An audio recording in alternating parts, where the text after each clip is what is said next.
All right, let's paint a picture here. The golf course is in pristine condition. There's nary a breeze, and you're on the verge of making a birdie. But just as the putter is about to meet the ball, your wrist jerk, sending that golf ball left. You make par. Was it form or did you choke? Mayo Clinic neurologist and Yips expert Dr. Charles Adler is here to shed some light on this very relevant topic for many of you. Good morning, doctor.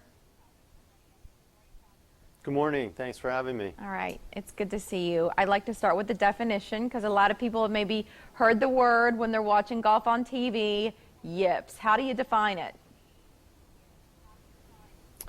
So yips is just a term used to describe a jerk, a twitch, a freezing motion at the time of putting. Some people will describe it when they're chipping or doing other motions, but it was originally coined for putting. Who usually experiences it? Not just pros, obviously. We're talking about amateurs here now. But are there some other commonalities, the things that you see with golfers? So in surveys of golfers, probably about 20 to 30% of golfers will describe that they've had a yip or a jerk. Usually it's in golfers who have played for many years, often in very good golfers, and usually on putts that are fairly short, so somewhere between 2 and 8 to 10 feet. You're a neurologist, which brings me to this question.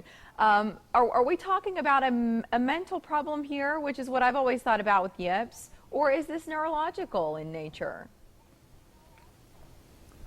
Well, I think the majority of people with the yips do have a mental problem. I think it's mostly choking or performance anxiety. But my interest is related to the neurologic problem called dystonia. So dystonia is an involuntary movement where there's a twisting, turning, or posturing. It can affect certain tasks like writing or musicians playing. And in this case, we believe that there's a small percentage of golfers who have golfer's cramp. So when they do a repetitive motion, such as putting, they develop the involuntary movement. So dystonia, is there a cure for it? At this point, there is no cures, but there are sometimes treatments for dystonia. And so the first issue would be identifying whether somebody has a neurologic cause or psychologic cause, because if neurologic, then the psychologic treatments are not going to be beneficial.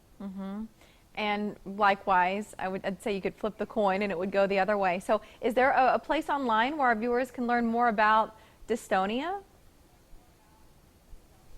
We have information on mayoclinic.org, which has information regarding the research that we have done over the last 15 years, as well as other links on there as well.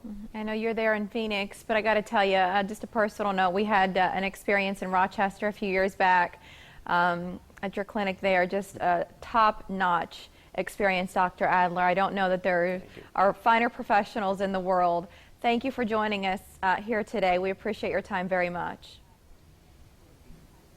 Thanks very much. Appreciate it. Thank you.